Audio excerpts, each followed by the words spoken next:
Hey guys, I'm Dawson. Thanks for tuning in for this episode of The Basement.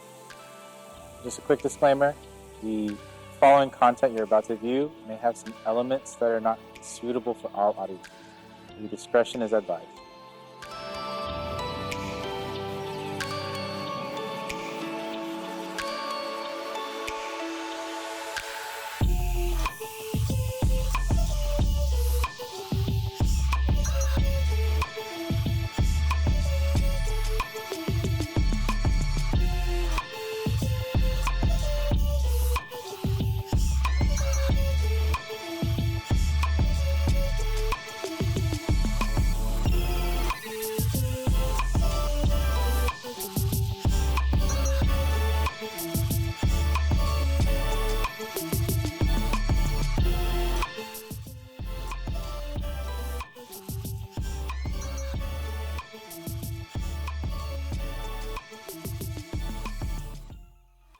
Hey everybody, welcome back to this episode of The Basement.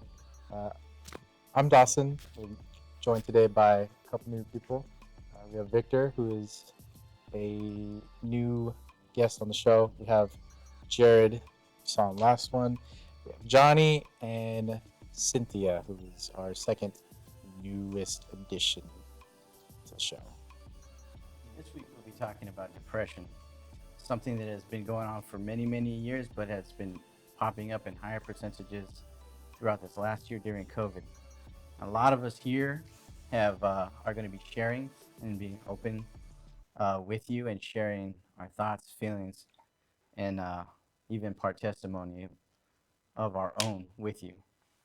So I want to go open it up, and I just want to ask Dawson. I know we haven't really had a lot of open talk ourselves about depression, because I guess that's mostly something we keep to ourselves. But what have your struggles been with depression, if you could just sum it up somehow? So I think for me personally, it's weird. I'll have these like phases, right? These periods of time. It could be a couple days, could be a year, right? Well, I can't say 100% that I've just been like depressed. Mostly because for me, I don't feel like I fit enough check boxes. I've never seen a doctor or a therapist, to Right. talk about it. Right. So me personally, I don't want to say necessarily I've been depressed, but I have had parts of my life, and I mean, even in recent history, where it just, I would say for me, if anything, the closest I feel like I've been to it was um, just super unmotivated. I don't want to do anything. I don't like where I am. I don't like who I am right now. Kind of feelings like that. And I guess to kind of generalize it, big feelings of sadness. Okay. I would say for me, the most recent was last year. It's almost been a year. But when uh, my grandma passed, it was interesting time. We were just starting to be in COVID. We were only a couple months in. This was last year, June. And um, she was 80. So it wasn't like, it was a surprise or, shocking or anything. She was up there in age. He's so up there in kinda- age. It's the natural order of things. Right. Everything must come. Everything must go. Right. I think, but for me personally, that was a really hard time because I don't know if for those of you who don't know this, I'm an EMT. I've been an EMT for about 2 years. That's, I guess you could say it's hard work, but it's more the mental part, if anything. That is hard work. Um, Don't sell yourself short. Just say it. I guess. So being any sort of medical responder, you're technically legally held to a different standard as far as certain things. So if there was legally, if Right. there was like an accident, right? Let's say there was a traffic accident in our parking lot, right? And I was there and I saw people that needed, some sort of medical attention. Right. I'm legally obligated Right. to go respond to them and go attend to them. As opposed to me, As opposed to you, I'm certified for CPR, but even though I'm certified for CPR, they even tell you like you are not legally obligated to perform CPR on Right, anybody. right. You So can if you it's want to. you can. Right. But You you don't have have to. to. I have to legally do it. Okay. Because if someone were like to get me on film or someone saw me there and they reported me, and they're like, oh yeah, this guy was here, then I mean it could go really high up, and people have gone to jail for this. Like, oh, well, you were there, you know what to do. Why didn't you write it in? Is So that right? that's a little bit of setup. Penalized by jail time? Jail time. Dang. It's straight to jail. So with that in mind, my grandma, I mean, it, you know, we all kind of knew that it was her time to go. But I think the hardest thing for me was how fast it was happening, and the fact that in my mind I couldn't go see her because I don't know how many people. Do you know what a DNR is? Do DNR, not ADL. resuscitate. Yeah. So she didn't have any sort of document with that. To do not resuscitate means to not try to revive somebody Yeah. once their vitals start to decline. Yeah. So if they're medically dead, they're not breathing. You can't feel a pulse. They're they're technically medically dead, and a DNR would prevent someone like me or someone else in the medical field from attempting resuscitation efforts, being oxygen, by breathing for them, or CPR. Those are the first two. So I thought in my mind, and I think it's still how it was supposed to be, that if I were to go over there and she were to pass while I was there, I technically have to bring her back, even though I know necessarily that's not what she would want. So Right. because I didn't have those documents and it wasn't written anywhere, right? I would have to go there and I would have to do compressions. I would have to, breathe for her, and I mean, it's hard. I don't want to do that. Yeah. So for a long time, I couldn't see her, and what sucked was I didn't get to see her until it was pretty much too late, like her last final days. And after that, for like a long time, for like a couple months, I held that against myself. You know, I work in a field where I help everybody else, but I couldn't be there for my own family. Right. So after that, I don't know how many people could tell, but I'd like went to a really dark place, and I would just kind of shut myself away. I would um, I'd stay locked up in my room. I just kind of like play games or I don't know, watch whatever on YouTube. But I didn't really like talking to people. Also, just question because I know this might actually come up in the middle of something, or somebody might actually have a similar question. Were you in a relationship with somebody at this time? And if you were, did it affect your relationship? I am. I was. I still am in a relationship with that person, Kaylee Fishmitz. Shout out. Um, but I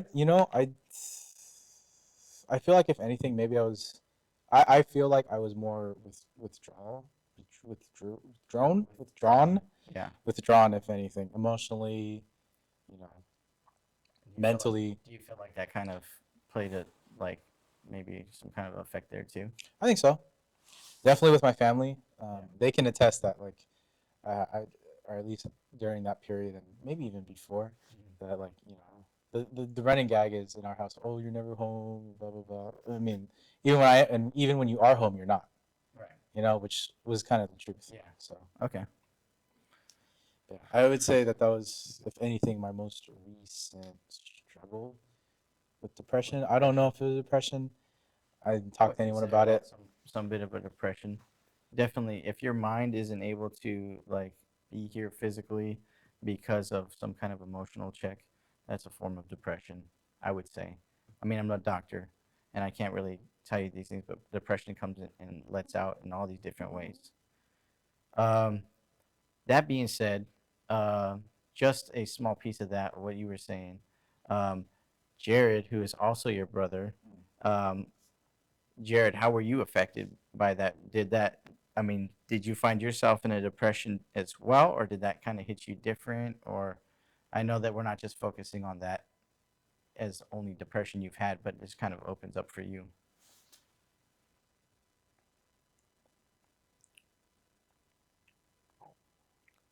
Can I get back to you on that? Yeah, for sure. On another note, we have our two guests here that have been so nice to be able to join us in this segment. So, um, one of them is my wife. Her name is Cynthia. We've been married for 3 years, and she's she hasn't killed me yet, so we're good. Um, yeah, but one of the reasons why we had asked her to join this segment is because her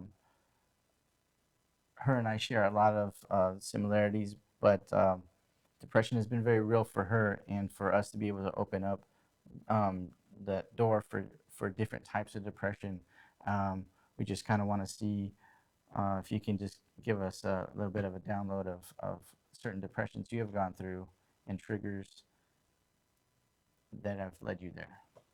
So for me, it's like a whole list.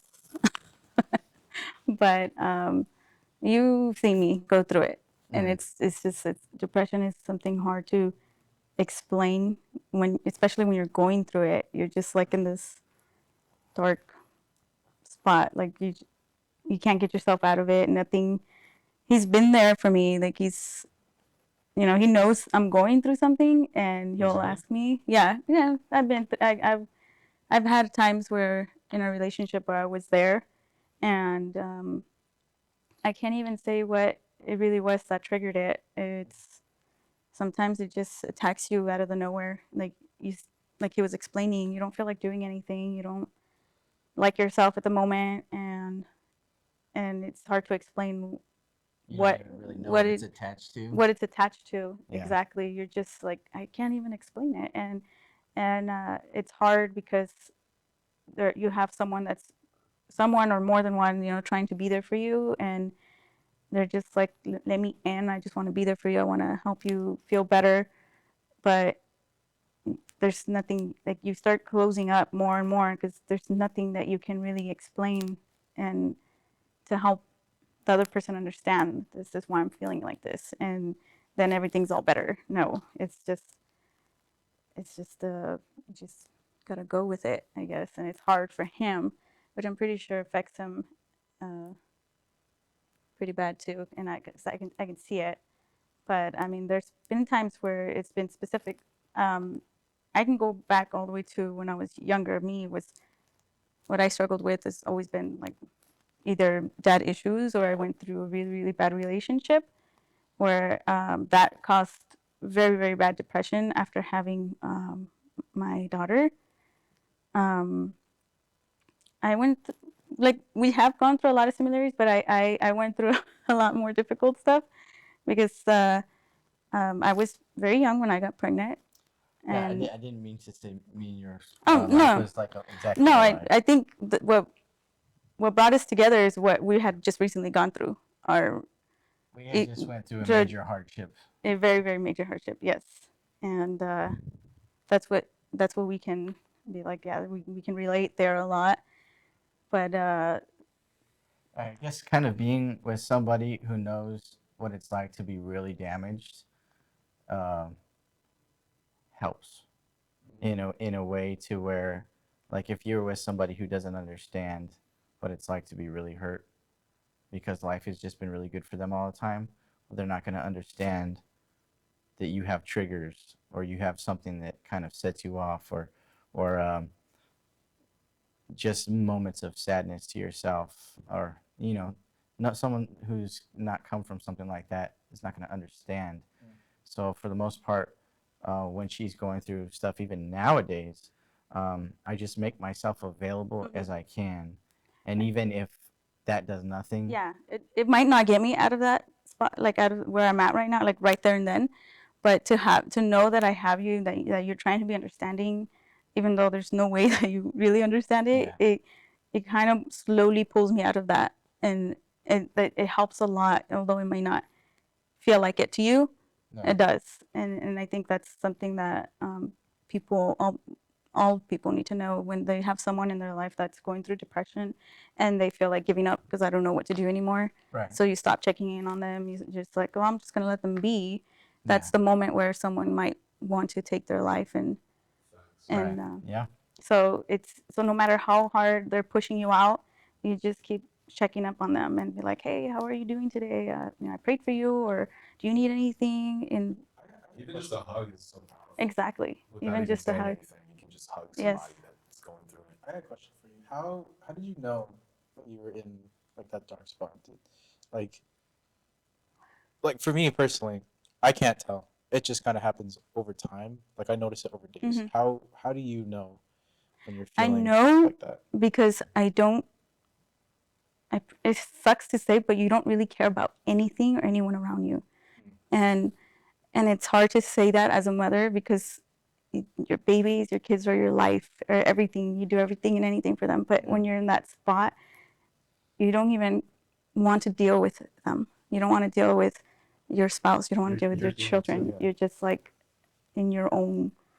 It's just so much emotions that you don't even want them to see you this way, and or to be cold with them. So it's just So you don't want them to do As, it. as a Exactly. parent, we don't live for ourselves. Not really anymore. So like when you start feeling like how she's explaining, then it's like you realizing that you're not living for your kids, and that's normally a major part of our lives, and we live for our kids.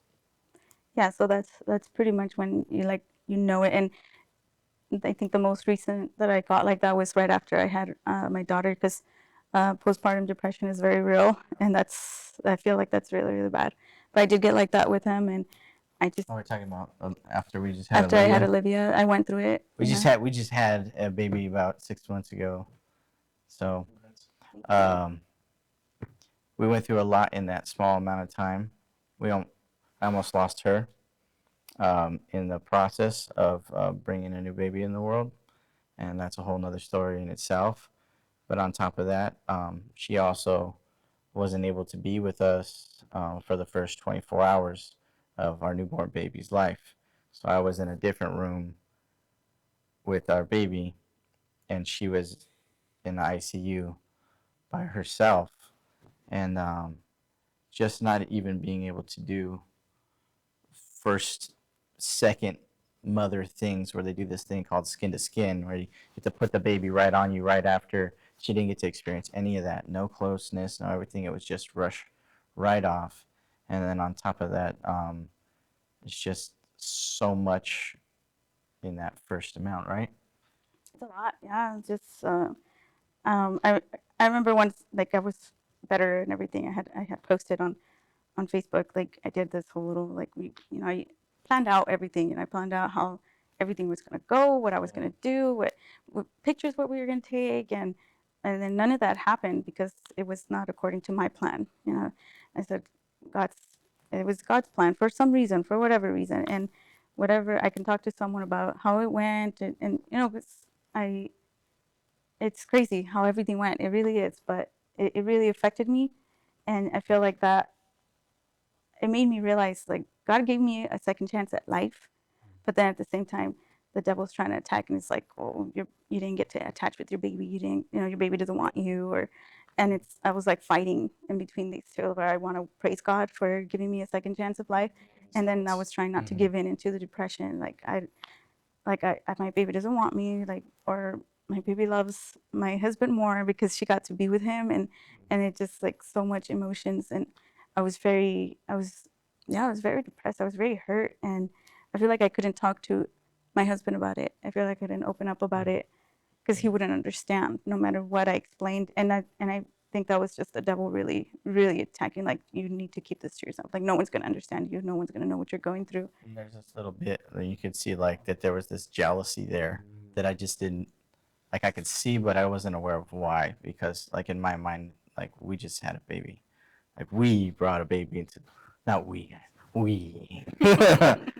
we brought a baby into this world, and it was only by God's grace, and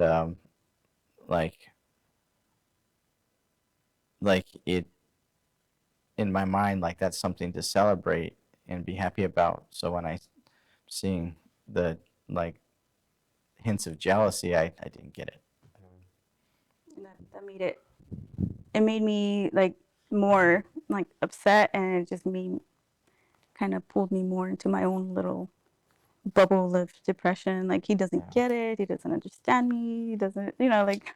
Now my baby wants her more than she wants me. So But it's just the way depression works. Just You keep telling yourself all these negative things, and you start to believe them.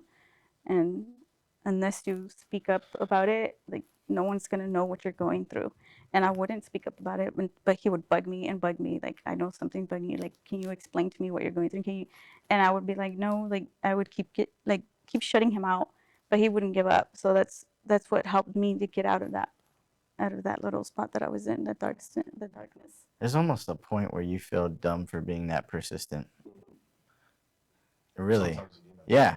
But the thing is, like, and there are things in life that if you're like persistent and then somebody's just like, dude, you're not getting the hint, and then there's sometimes where like persistence is needed because there are walls that people aren't willing to break down, but when they do get breaking down, you can see how badly it needed to be breaking down.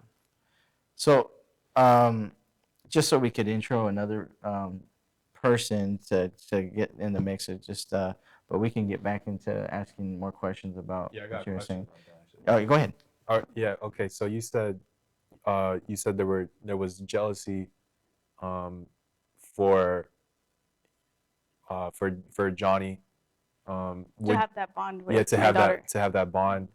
Would you say that that was what started the postpartum Yeah. depression, or Yeah, that definitely, that's what triggered me the most, because I wanted to be able to like be the one to feed her, and from me, not bottle, Yeah. and since I was separated from her, and the first feeding was from dad, yeah, and she would calm down with dad, and so that's what started like she doesn't want me, she does not love me, she doesn't feel like, I'm like, I don't feel like she loves me, she doesn't want me, she wants you. and you're the one who gave birth to her. Yeah. Yeah.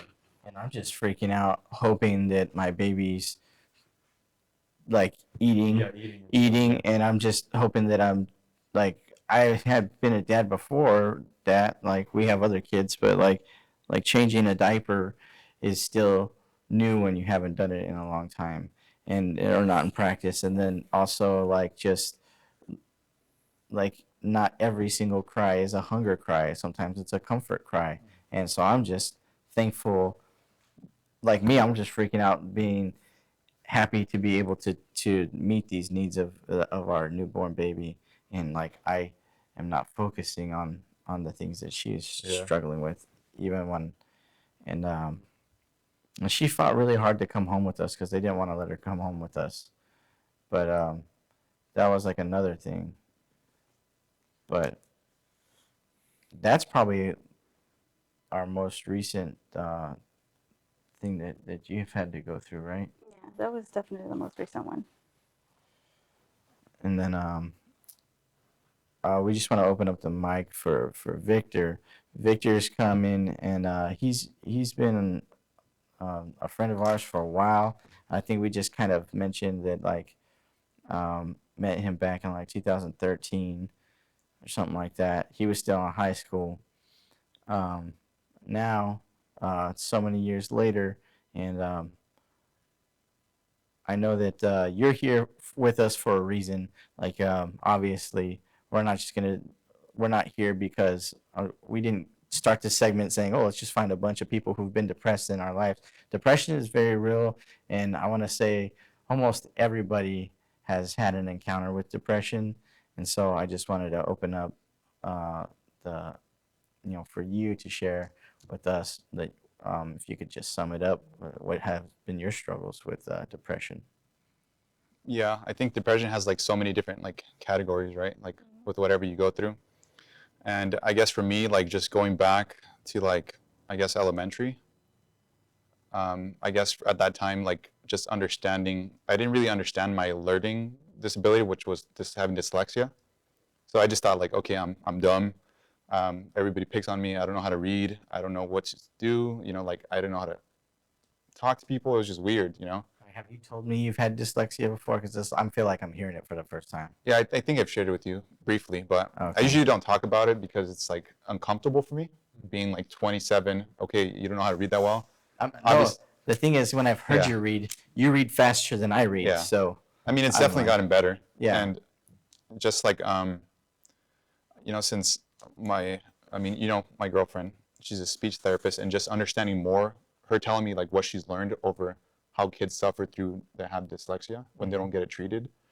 and she's like telling me about like how kids can fall into depression because of it, because people aren't telling them that it's a disability that you can work on, you can They're get better just at it. telling them they're inadequate, right? Exactly. Ah, that sucks. So I guess at an early age, that's where my depression really kind of started, and like just people picking on me being overweight. And I guess as I got older, it was more of an embarrassment. Like, oh, can you read for us? No. I don't know. I didn't even know what to say. Like Yeah. now I look back at it and it's kind of funny, but I mean, At the moment. yeah, Yeah. yeah. And people talk about like, I mean, now with COVID, they talk about quarantine, but I feel like with depression, like it's something that like your mind tries to quarantine you being alone. You are by yourself. Nobody cares for you. Right. And it could get to the point where, like how Cynthia said, that you think about suicide, and like, Yeah. do people really care for me? And I think like my depression's like three different like stages.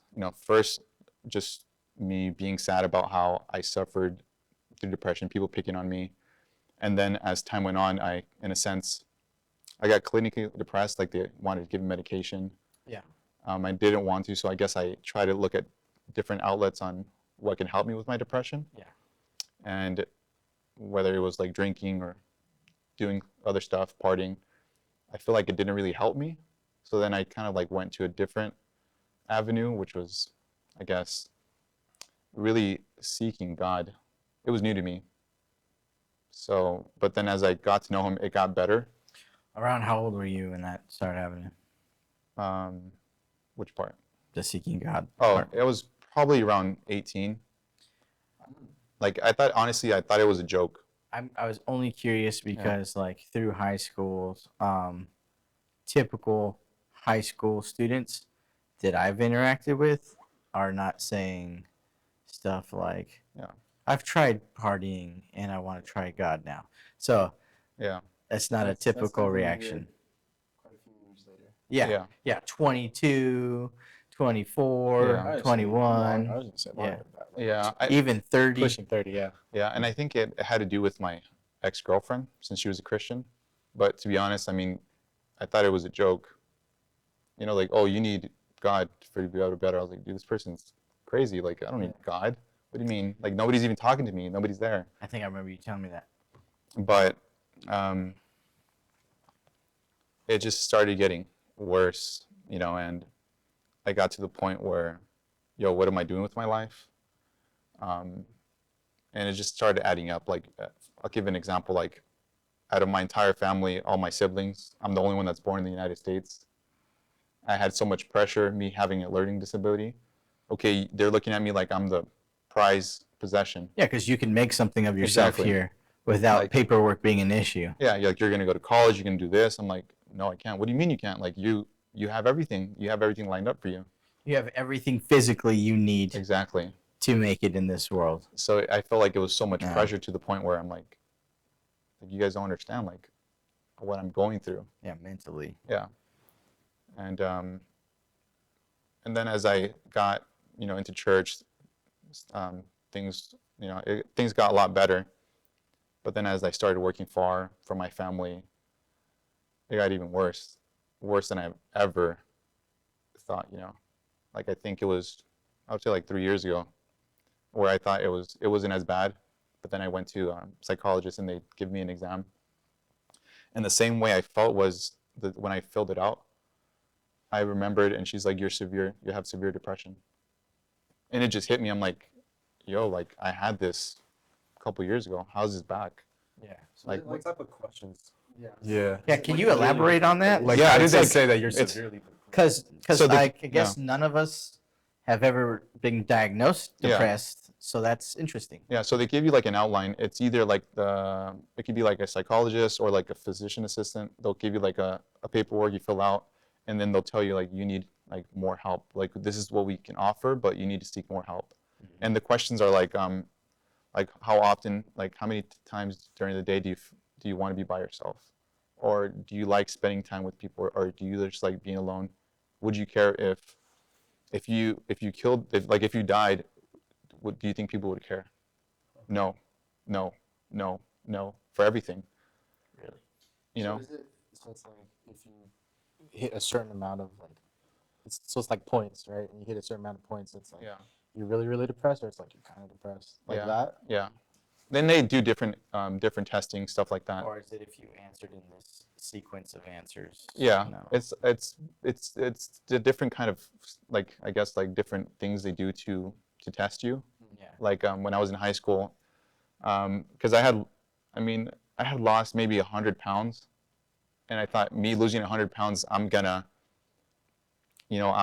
feel better. I'm not gonna have depression. I'm gonna, in a sense, I'm gonna be able to talk more, read better. I don't know.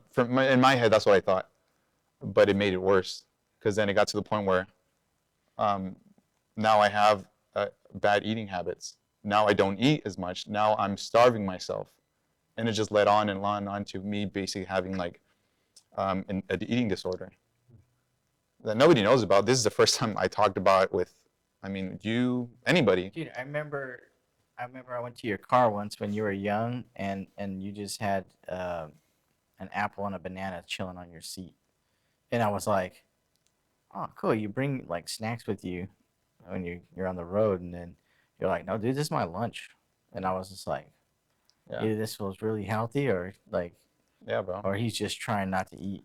Like, And it got worse. I mean, when I was by myself, because I mean, if anybody's ever had eating disorders, I mean, you whatever you want, yeah, and then you find some way, either you exercise so much to the point where you're burning more than you're eating, or you like are pretty much I've done bulimic that. where you're throwing up. yeah, And it's a very touchy subject, Yeah. like nobody likes talking about that stuff, like, but it's something that young people do struggle with. Like, I mean, I think I was reading statistics that 40% of America has some sort of depression. Yeah. And I mean, even though I was going through all this stuff, and that's just the people that are willing to admit anything yeah, in that The statistic. people who took the survey, Yeah. yeah. yeah. And ever since I've been in a relationship, it wasn't until last year that when I went to like a psychologist that I ended up telling anybody that I had an eating disorder. All right. Like nobody knew, not even my girlfriend. I just thought you were really healthy, I didn't bro. know. It Yeah. sounds like sometimes you don't even know you have an eating disorder. You don't really pay attention to it until Yeah. you get told by a doctor like that, Mhm. because he's talking about this, and I'm like going back to when I first met you, and I was like working out. I wasn't eating. I was also going through my own thing, and I was a stick. I was a skinny little thing when I first met him because I wasn't taking care of myself. I was going through my own thing, Yeah. and but I never went to go get diagnosed. But you go back and you think about like, wow, really had a eating disorder as well, because I wouldn't eat much. I could barely eat, like just a little bit. But over the years, getting more comfortable and feeling happy, you're It's crazy. true, and I think it's something like, I mean, at least in the Hispanic culture where you see it on TV, everything, you have to look this certain way to have success. Yeah. So it's like, for me, I'm like, well, I mean, now obviously, I mean, I've been working on it, like without anybody knowing, but yeah, that's just a small part of how my depression has affected me from different stages, and there's obviously a lot more. Has that also affected your relationship in any way, of your depression? Like as my girlfriend? Yeah. No, I mean, I think the biggest thing is that I like being alone. So me being far away, I mean, I've been in a relationship for 5 years, and out of those 5 years, it's been long distance. You have been in a long distance relationship, so it's kind of cool with you. Yeah. Okay. But now as time went on, I mean, I had to come back because of my depression to work on myself. And I think it's a principle that we learn from the Bible, because if you look at Jesus, and I'll just say this one thing and then I'll stop. Go But, ahead, man. but pretty much like when Jesus, like he would take time to pray, right? Mhm. Like he would stop doing something just to go pray for hours. Yeah. And even in ministry, whether for those that are watching or whoever watches this ministries or just doing something positive for the community, you pretty much have to take time for yourself to recharge. You can't just keep working 80 hours, 90 hours a week Right. and not taking time for yourself, Right. And I think that's what was happening to me, or going back to Jesus, he took time for himself. And even if you look at when he gets in the boat with the disciples, right? He's in the boat with them, and there's a storm. Many times, for me, I always focus on my depression. I'm like, I guess you can say like an emergency Christian. Every time something bad happens, I come to Jesus like, I need help with this, or I need this. Like, why am I feeling like this? But realizing like different stories, like the disciples were focusing on the storm when this storm came to them when they were in the boat. And as it was rocking, they focused so much on it that they forgot that Jesus was in the boat. Yeah. Maybe they didn't realize that the reason why the boat didn't get overthrown or them dying was because Jesus was in there. And I Yeah. think that we have to realize, as whoever is Christian or non-Christian, I mean, at least for my own self, is Jesus in my heart? Because if he's in my heart, then I know that everything's going to be fine. Yeah. Right? I mean, Right. so, or if you look at the story of Noah, the ark was built, and it wasn't because he was a great engineer. It was because he was in the presence of God. Right. And that's what I've learned, how to have peace in my depression. I didn't even think about that. So, That's pretty cool. Just as I mean, I guess we'll get back to Jared in a little bit because he just needed some time to collect his thoughts. But also, I just if I could share with you guys just a little bit of Sure.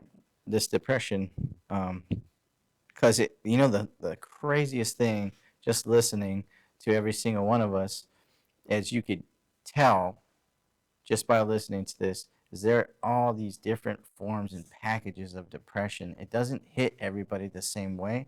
It doesn't even have the same circumstances. But the fact that we're naming quite a few of them right now is really helpful for anybody who be listening to understand that if they fall in any of these categories, and this is just a small amount of them compared to the amount that there really is out there, that that there are people who have gone through it, and you know we're gonna kind of see how that ends up in the end for us as we talk about it a little bit more. But if I could share with you guys a little bit of a depression that I had gone through that had been really challenging in so many ways. I was married before. So this is me and my wife. This is this is my second marriage. Um, and so and this is my last marriage. Yeah. And but my first marriage, it I had been married for like 6 years, and I had got married like right out of high school, and kind of like Victor, I started seeing that I needed Jesus at about 18 years old, and I was relatively young. And so when I kind of say, dude, that's a crazy thought for somebody so young, it's because I thought it was crazy for me to have a thought so young. But I had already done a lot of partying, and I had done a lot of dumb stuff. And I was the kind of guy, even as a little kid, I was the kind of person that wanted to fall in love and get married. And which is funny because you know you hear mostly like little girls have that kind of thing, but for me, I loved my parents' marriage so much that I wanted that for myself. So I got married. Um, I tried to have a God-centered marriage, and things being the way they were, they start falling apart. And so my marriage starts falling apart, and something that adds into that equation of depression is I end up having a daughter with my ex-wife.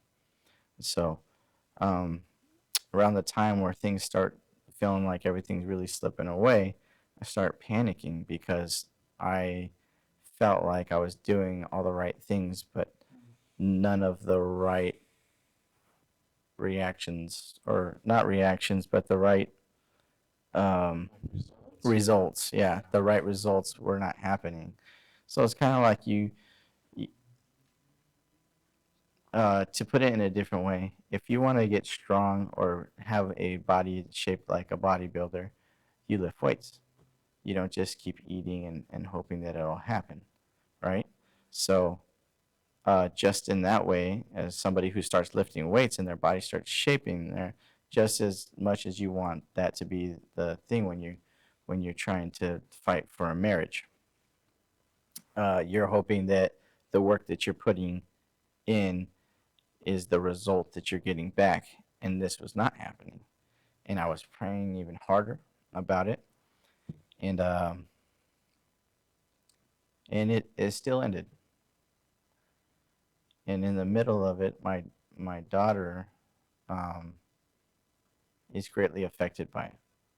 So in this new process of going through that depression, and this was years ago, this was like over 5 years ago.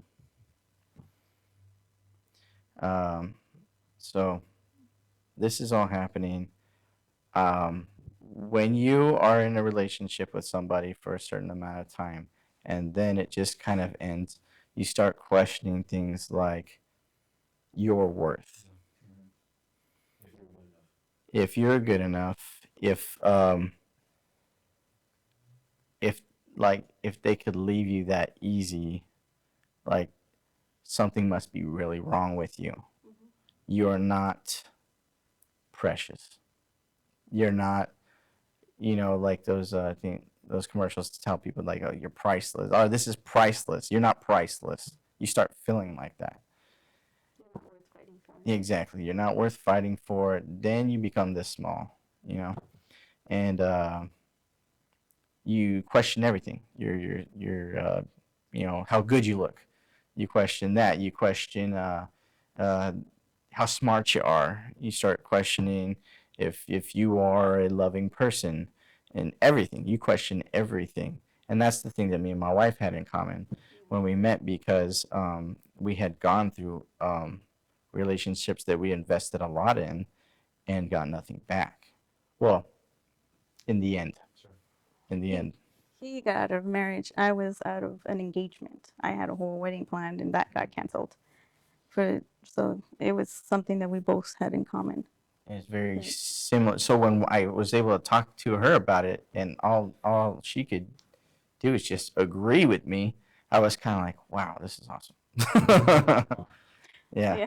You don't know how relieving it is that it's funny that would be like a factor in a relationship, that we'd feel comfortable with one another, but Someone it that was. understands where you're coming from because Exactly. they've been through it. Exactly. Kind of like what I was saying before. But in this moment, not only that, but then my daughter's being affected by this divorce, because now she's living in two different homes. And one thing that drove me absolutely crazy is that in the beginning, when this was all new, one of the selling points that my ex-wife tried to give my daughter was like, oh, now you're going to have 2 Christmases and 2 birthdays and everything. I was like, nobody wants 2 Christmases and 2 birthdays. They just want their family. And so that would drive me nuts. And then my daughter, she couldn't sleep by herself, and she would cry in her sleep. And then I would cry. She'd wake up screaming, and all I can hear is her screaming. And then when stuff like that started happening, I started realizing I can't sleep, because if I go to sleep, my daughter's not going to be able to be comforted. So I would stay up for like long amounts of time. And I would think the only reason why I haven't killed myself right now is because this person needs me so much. Because if it wasn't that I was everything to my daughter, if my daughter didn't exist, if she wasn't in the equation, then I would have been nothing and felt like nothing. But since my daughter's love for me was so much, it was like I may have been nothing to that person, but I am everything to this person. And I invested all that time. And if I may have overspoiled her in my depression, just trying to be there for her. And I guarantee you I did. But the only reason why I didn't try to kill myself at this point is because I knew that I had a reason to live. But even in that depression, when you feel like you're nothing, even when you go into a new relationship, and someone's showing you that you are amazing and you are something, and then you go, so you don't think I'm nothing? And that's like the question that's still stuck in the back of your head. Doesn't even matter. We've been married for 3 years, and I'll ask her, "Hey, babe, do you love me?" And she'll think it's just so dumb. She'll be like, "Of course I love you. What are you talking about?" But in my mind, it's that insecurity from my depression that just gets triggered every now and then. And doesn't go away. People just ask me every now and then, "Am I a good father? Am I enough?" And it just like breaks my heart because of course you are. You're an amazing father. You're an amazing husband, and that's just something that sticks with you, having to go through depression because I know I find myself asking the same questions, but I'm not. He's good about talking about them. I'm not good about talking about it. I'll keep it to myself, and I'll ask myself, and my answers are always no, you're not. So it's amazing to have him be like, "Do you know you're an amazing mom? Do you know you're an amazing wife?" And it's just something that depression just is something that you carry with for the rest of your life almost. You just struggle with it. It, Yeah. it comes and goes, like you're saying. It just Even when you think it's gone, there's not. sneaks up. Yeah. Now and then. I think that's what falls like to what you're saying about like what you asked him about how does it affect your relationship. Mm. I mean, I think many times that people have depression if they're not in the right relationship that it can affect them even more. Yeah. Make it worse. But if you have that right person there to encourage you, like how you're saying, Mm. it's so much better. It means the world of difference. Yeah. And it's crazy. The one thing we kind of had it thought to kind of ask about like certain aspects of depression, but we've kind of answered those in the way that we've shared our stories. Speaking of sharing stories, there's one person we have to extend the mic to. That's my brother, Jared. So you've had a good amount of time to think. You have the entire time. So you don't have to talk about what I talked about or anything around that. You don't. It was just a question in the beginning to see if you would have something for that, but Honestly, I don't know if I remember the question anymore. Honestly, that's okay. So, in general, have you dealt with depression? How have you been in it? Have you been in it? Did you know you were in it? Just in general, what is your experience with that? So I've only told this like to like a few people like on my hand, but um, honestly, it's so weird to talk about it with like there's like 15 people in here. It's crazy. But my I'm not like depressed right now, but back when I was like 13 or 14, and this is just my like story with depression. Um, when I was 13 or 14, I moved to a new school, and I didn't know anybody. Um, at my other school, I had like a bunch of friends, and um, to go from that to like literally knowing nobody and literally just sitting in the back of the class with my headphones on. Yeah, this guy remembers it. Yeah. Just to himself. I had my hoodie on and I had my headphones on most of the time, but um, uh, I was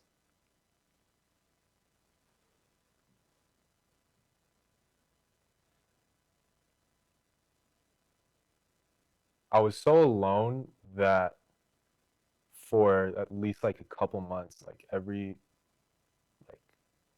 thought in my mind was like backed by just like kill yourself, like kill yourself, like just end it right now and stuff.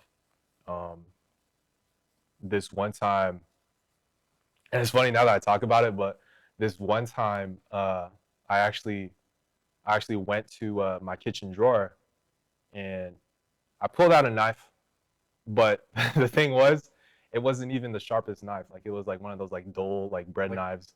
Like the knife you buy from like Costco. Yeah, it's like one of those like little like grooved edge knives. And I Like picked it up. like a cheese spreader knife. Yeah, it's like a I was trying to cut some trying to spread Parmesan. I was spread trying to some get some butter? Parmesan cheese. Yeah. I was trying to have a cheese plate, but I pointed it to my heart, and I was so ready to do it. And my hand was like trembling and whatnot.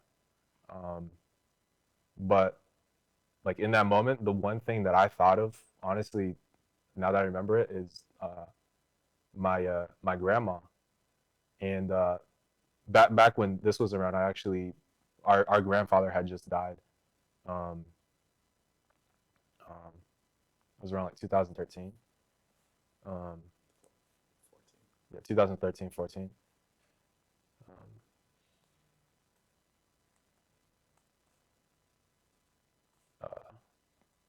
I don't really know what else to say after that, honestly. It's crazy, man. I feel like there's a point where depression can lead you all the way of diminishing yourself to where your life doesn't matter, Yeah. and it almost seems simpler to take your own life. Yeah. Uh, Sorry, I was gonna comment on you were saying like the only reason you didn't do it is because of Evangeline, because of your daughter. But sometimes some people are so deep into their depression that doesn't even come into Yeah. consideration. Because Sometimes when you I can't was go past that. at my lowest is when I had just had, it was, I think my daughter was about to be a year old, but I was so depressed that I didn't even consider anybody. Like, I'm just going to go with it. I'm just going to go through it because it's going to be better without you. Yeah. You know? So you really, sometimes that's not even, thankfully it did stop me. Thankfully my kids were the reason that I also didn't go through it. But it, Yeah. Some parents do though.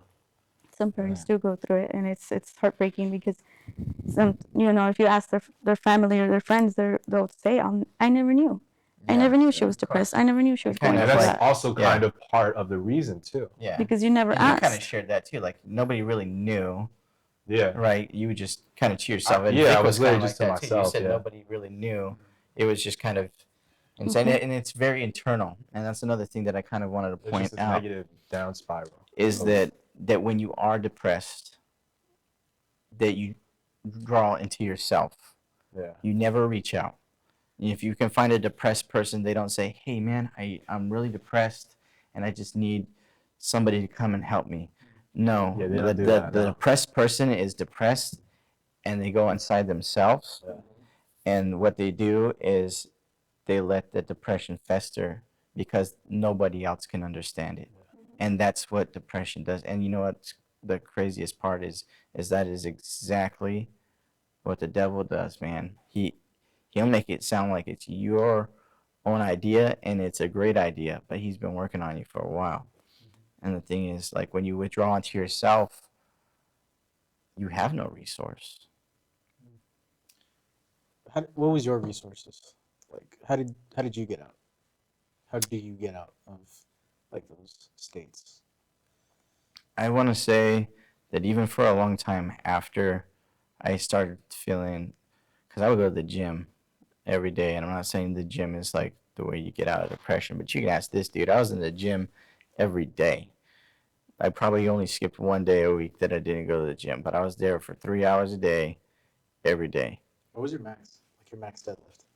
Deadlift? We didn't deadlift. No? No. Where Did was you None of yours? that. push pull routine? But Mostly like chest. yeah, we did. We You guys did. Planet Fitness? We did tons of You guys chest. do leg press? Yeah. The You guys reason do leg press why though? the reason why we didn't do any crazy deadlifts or anything, and this is the only reason why, is because we're at Planet Fitness. Yeah, yeah. Oh, I'm yeah, not. that's what I thought. I'm not. I was at that. I'm not downplaying Planet Fitness. I got to am get my. downplaying Planet I got my workout I on will over go there. on record. But I kid you not, if you grunt or if you drop a The weight, lunk alarm goes yeah, off. exactly. But we kind So of we have to ask you to leave. we did so many chest workouts and everything else. Dude, my chest was just bulging. My arms were I huge. remember. But I think My highest I've ever benched was 320. You guys do leg day though? Yes. Good. Dude, we always have Never to do skip leg leg day. day, never. And we were always on the treadmill or That's the best something day. too. But anyway, I would go to the gym all the time, and in that thing, I'll try to, you kind of just try to get your anger out and all that stuff. But I know at this time in that depression, I had already been going to church for a few years, and it's kind of like you already know the answer is Jesus. You kind of know that in the back of your mind. It doesn't matter what you go through or what you kind of do. Once you know God is real, He's real, whether you go through hard stuff or not.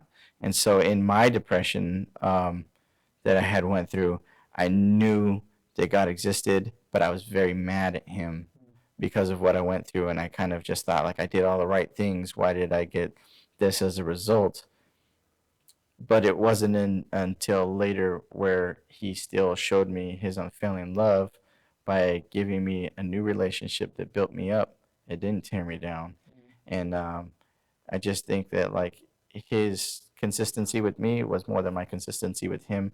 And it was enough to bring me out of my depression.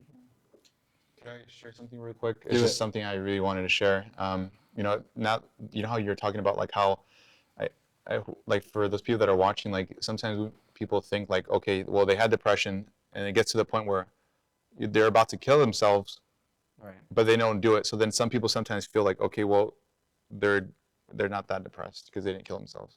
But the thing is that what I've learned is that That's toxic. from what I've learned from other people is that have gone through depression and contemplated of committing suicide but didn't do it.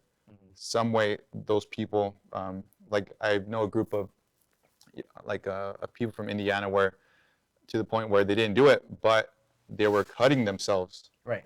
to harm themselves because they wanted to feel hurt, or they were burning their skin.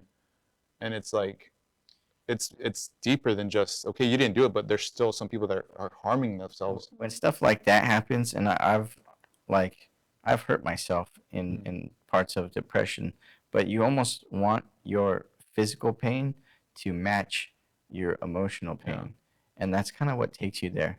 Yeah. You know what I Either mean? that or And like if people can't see you're depressed, maybe they can Yeah. see it if you're physically Yeah. hurt. Because like even like with my eating stuff, like it got to the point, the only reason why I went to the doctor was it got to the point because my throat was hurting. Oh, And really? then I started like tripping out, like, yo, maybe I'm gonna get cancer. Maybe I started looking at all these different things, and I started really tripping out. Yeah. So like I have to go and have to tell somebody because I don't want to die, Yeah. you know. And I think that was the point. And then even after I went turning there, point. yeah, it like kind of scared me. But then when it got to that point, I realized that, you know what, I was still doing it even though I knew that it was gonna hurt me because I wanted to harm myself.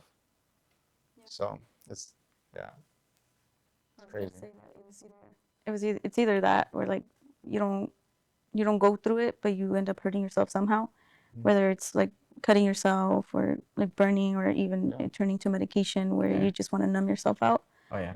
And that was my thing. Like I ended up turning to medication where I didn't want to feel depressed. I was tired of it, so I wanted just to like be blank, I guess. And go to sleep that's what or I something. turned to. Exactly. Yeah. So And- that was my thing, and Yeah. then yeah, it just kind of makes it worse sometimes. Did you want to add anything to that, Trevor, about like I don't know what helps you? Meditation. Can you elaborate on that? Like just being like in the present moment. You feel me? Like sorry? Oh. Like it's really just like clearing your thoughts, you know what I mean? And I think that's helpful for people. You know, I'm sure not everybody believes in God. So. Right. So it's just a different view for people because they can help them. So. Well, I think also too a lot of people downplay how important or how much benefit you can get by just going outside, by just getting sunlight. As simple as it is, you see extremely high cases of suicide and depression in places like Sweden, Norway, all these places up north where there's barely any sunlight for most of the year. Um, Portland too. They have this thing where it's like social freeze or something like that. I forget what it's called. But sunlight, exercising. Finding in general, just finding good constructive coping methods. Yeah. Is things that a lot of people overlook. Also, Yeah. recently what I found is like, telling yourself you are enough. You are, you Yeah, like affirmations and stuff. affirmations. Yes, That's definitely. very powerful too. There can be so many people telling you they're there for you, and believe me, I had that. I had so many people telling me they were there for me, praying for me, coming to my house, um, helping me clean when I just didn't feel like doing anything, and they would come and do all this stuff for me. And you can have all that and still Absolutely. not feel any different. But the thing is, like we all kind of said, depression isn't something that we're done with. We could still very much fall into this. So that being said, I kind of just want to point out that it kind of indicates something of a battle. And then people will say when they're dealing with it, they say I'm battling depression, almost like I'm battling cancer or something like that. Well, the reason why it's a battle is because it's not just that type of battle. It's a spiritual battle. It's a war with the soul. God is very real, and so is the devil. And I know that there's a lot of people out there that don't have that same belief. But if you can see that there's clearly a good and evil, if you can see that there's like happy and sad, that there's right and there's wrong, then there has to be something that is moving that moral compass. And in that, if the devil's real, then God is real, and vice versa. And in this battle, it depends on what side you're looking at to get out of your depression. I agree. So I think that's gonna be it for this talk. Does Victor, do you want to close us out with prayer? We always real close quick out before with we prayer, go? man. Yeah. Would you like to close us out with prayer this time? Sure. Appreciate it. Is it live still? Yes. That's fine. Yeah. I know it is. Yeah. No, but Yeah. I just can I share just one thing. That's it. I usually don't talk a lot, but I mean I do like to talk. Kind of weird. It's like 50-50, but pretty much like I always see you laughing and happy, and something that people have to realize is that I think I've seen this thing on either Instagram or Facebook where it's a bunch of comedians that committed suicide. Right? It says that some of the happiest people are some of the saddest people. Oh, absolutely. And I think that's something that people need to realize, that maybe your friend that is always happy, maybe they have depression. You don't know. I mean, you don't know what people are going through. So Well, He can I- wasn't yeah, saying can I that just- about you. Yeah, he wasn't saying that about you. I want to clarify. He wasn't saying that about you. He just, it made him think of that. It made him right now. it made him think about that. That's why I it's mean- important well, to check on like, everybody, whether they're happy or I think sad. I gotta ask you. You're okay now. Yeah. Yeah, bro. I'm good. No, I just wanted to. My wife wanted to point out, and that's why it's important to check on all your friends or all the people around you. It doesn't matter if they're happy or sad. Or coffee. Yeah, I'm choking on their own water. Yeah. So- But okay. Honestly, I just gotta say something too. Like okay. Well, no, like I think it's also important. I think people also downplay the importance of being sad. Like it's okay to be sad. It's okay to let it To out. have emotion. To- Emotions it's are there okay for a to reason. have Yeah. it's okay to have emotion, and it's okay to be to feel like extremely sad. That's okay. But it's how long you dwell on things. That's Yeah. why the Bible says there's a time for everything. Everything is okay Sure. for a time, but only for a time. That being said, Yeah. I think Close that's us out a in prayer, great buddy. spot to wrap Okay. it up, Victor. Let's pray. Dear Heavenly Father, thank you for this time that we're able to just share our our experiences, Lord, and you know how everything's worked together to be able to be the people that we are today. That even though it's a very touchy subject, that we're able to smile today and say that we're still working on ourselves, Lord. And I pray for those who are watching that it may be a blessing to them and that they may seek more help. And even though we're not professionals, Lord, we've had experiences of ourselves of what we've gone through. And I just pray that whoever watches this, let me encourage them to seek more of you or whatever their outlet is, Lord. So I pray that you may be with this channel. Praise in your son's name. Amen.